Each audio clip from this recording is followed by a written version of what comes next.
Emerson Drive, last one standing on Alaska country. It is 8:20 on this Thursday morning, 30 degrees in Glen Allen and windy. We've got winds gusting at 17 miles an hour out of the north right now. And we are going to talk now with Christina Weimer, who is out at the weather station at the Golcana Airport. And we hear a lot about sequestration and the budget cuts to the FAA, and a lot about flight delays, but we're going to bring this closer to home and find out from Christina how this is affecting our airports locally here in Alaska, and even more locally right here at Golcana Airport. So good morning, Christina. Good morning. Thanks for taking some time to talk to us. I know this is an issue that hits close to you, but it really is going to hit close to all of us at some point or another as we talk about budget cuts. Yes. And so I'm going to let you kind of present what information you know at this point about the effect that these budget cuts are having on the weather station, and then we'll talk about what that means more specifically to all of us. Okay. All right. As many of you know, sequestration is the new buzzword for budget cuts. The FAA has been one of the first entities to be hit with these budget cuts. Several air traffic controllers have been furloughed, and what this means for the individual Alaskan is that taking an airplane might include long delays. Another area of sequestration includes contracted weather observers. Weather observers monitor the weather at their local station.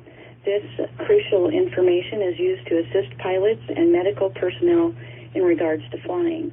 As of May 1st, Bethel, Fairbanks, Ted Stevens, Merrifield, to name a few, will lose their weather observers.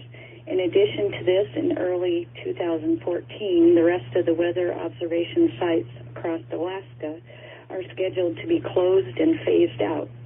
How does this affect me or you as an individual?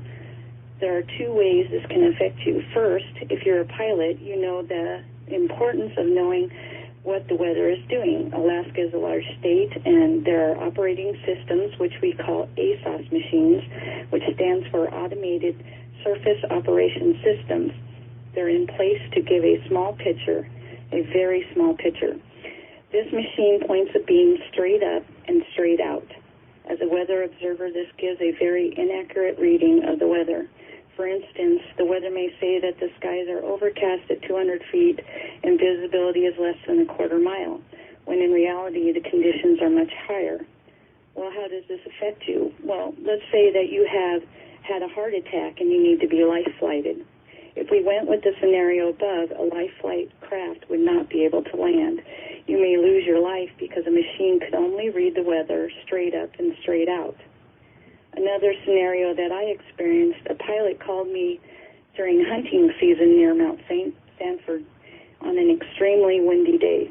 He wanted to know if he should fly out or hunker down. If he had gone by the weather odds, he would have thought that everything was fine because the ASOS machine said that conditions had improved. I gave him the realistic weather observation, which required him to hunker down for another day. That pilot's life could have needlessly been put in danger. We in Alaska use planes as a means of transportation, more so than the lower 48. We also use planes to transport our injured, sick, and dying. Are you willing to let an ASOS machine determine whether or not you can be life-flighted out? Public safety is a concern of all. Sequestration is taking your public safety in Alaska. You need to speak to your senators, whether it's Murkowski, Begich, or House Representative Don Young, and ask them to work towards keeping weather observers throughout the state of Alaska. And there are a few congressmen who have been working towards this. There's an act now called the Dependable Air Service Act, which is trying to maintain the weather observers. Over the last 3 days, 5,000 flights have been delayed, and they're expecting air traffic controllers to take over the job of weather observers. So in between trying to have an airplane take off, they're supposed to look at the weather and state whether or not tornadoes or winds or lousy weather is going to affect the flight. And as you know, there's no way that can be done. So that's where we stand now in Alaska. All right, and how many people is this going to affect locally and then statewide? How many do you have working there at the weather station? Currently at the weather station we have 5 people who are working, and statewide there's over 1,000 weather observers that would be greatly affected. So these are jobs that are going to be lost. Yes, and there's, for many communities, a job loss means the person has to leave the area because there's no way they can find work outside of that position. Which then tends to trickle down to losing students in schools, losing maybe a spouse that works someplace else. So it all has a trickle-down effect. Yes, and, you know, if you look at 1,000 jobs in regards to the whole United States, that's not very much, but this sequestration is affecting all flights and all. There's 139 towers that are going to be shut down across the United States.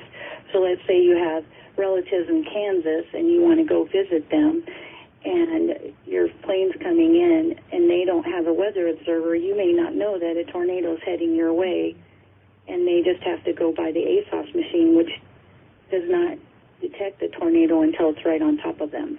Sure. Yeah. You can't always cut out the people. Yes, and you know our fishermen in Bristol Bay and Dutch Harbor use the weather observers for flying in, and that's very crucial to know what the weather is doing at that moment. Yeah.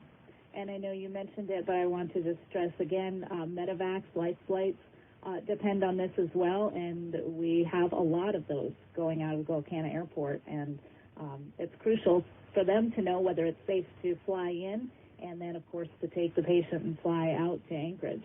Yes, and the most crucial part is the fact that sometimes the ASOS machine says that they cannot land, and that would, you know, hinder somebody from receiving aid. They would have to drive in, and that's 3 hours, and that's, you know, that could be life or death for many people. Right. Wow. Okay, so this would take place in early 2014. For the state of Alaska, but the Ted Stevens and Merrillfield, Fairbanks, and Bethel, they are facing it this summer. Wow. And so what we're asking is for people to go on the website. You can go to www.mikowski.senate.gov, and the same with baggage.senate.gov, and there's a place where you can email them and tell them that they're taking your life in danger. Okay. And urge them to just to write. Yes. Yeah. All right. To get involved in this. And if you go on the House site for Don Young, you have to type his whole name because there's another Young, so it'd be www.donyoung.house.gov. Okay, great. Well, thank you for that information, and we will encourage everyone out there to contact their legislators. And this isn't just a matter of your job, but it is our economy and life and death situations that we've mentioned. Yes. So thank you for making us aware of this, and we'll keep an eye on it and see how things progress. But again, we will encourage everyone to contact Senators Lisa Murkowski and Mark Begich, and also Representative Don Young, and remind them of the importance of weather observers in Alaska. Yes. Thank you. So, all right. Thank you, Christina. We appreciate you taking time this morning. Thank you. Have a good day. Bye. Bye.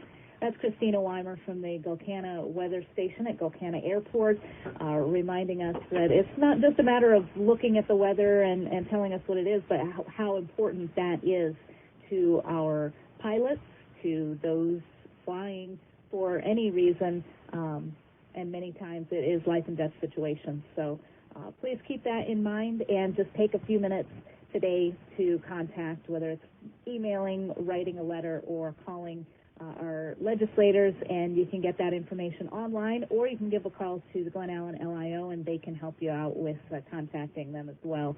822-5588 is the number for our LIO. So we do thank Christina Weimer and all of those weather observers who give out that crucial information, and we will keep an eye on this situation and hope and pray that the right thing is done in the